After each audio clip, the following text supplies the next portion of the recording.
નમસ્કાર દર્શક મિત્રો, આપ જોઈ રહ્યા છો ગુજરાત ન્યૂઝ 86। અવનવા સમાચાર માટે અમારી ચેનલને લાઇક કરો, શેર કરો તેમજ સબસ્ક્રાઇબ કરો। તો જોઈએ આજના સમાચાર। કેશોદ તાલુકામાં સાર્વત્રિક વરસાદ ન થતા ખેડૂતો મૂંઝાયા। કેશોદ તાલુકાના અમુક ગામોમાં છૂટો છવાયો વરસાદ થતા અમુક ખેડૂતોએ ભગવાનના ભરોસે સાહસ કરી વાવણીની શ્રી ગણેશ કર્યા હતા। મોટાભાગના ખેતરોમાં વાવણી કાર્ય બાકી।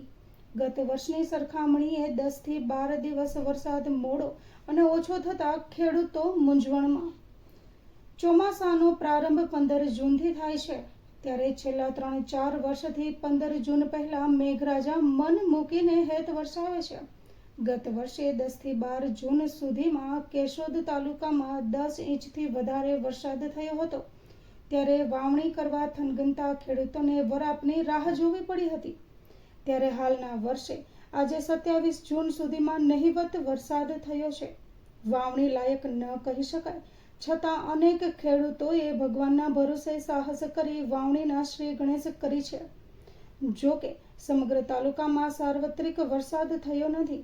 એટલું જ નહીં, અનેક ગામોમાં અમુક વિસ્તારમાં વરસાદ હોય, જ્યારે બીજા વિસ્તારમાં માત્ર અમી છાંટણા જ હોય તેવું જોવા મળી રહ્યું છે, જેથી ખેડૂતો મૂંઝવણમાં મુકાયા છે। જોઈએ એટલી વાવણી લાયક વરસાદ ન હોવાથી વાવણી કરવી કે ન કરવી એ મૂંઝવણમાં ખેડૂતો મુકાયા છે, અને સાહસ કરીને વાવણી કરી તો મેઘરાજાનું ફરી થોડા દિવસો આગમન ન થાય તો મગફળીને પિયત આપવા પૂરતું પાણી પણ મળતું નથી।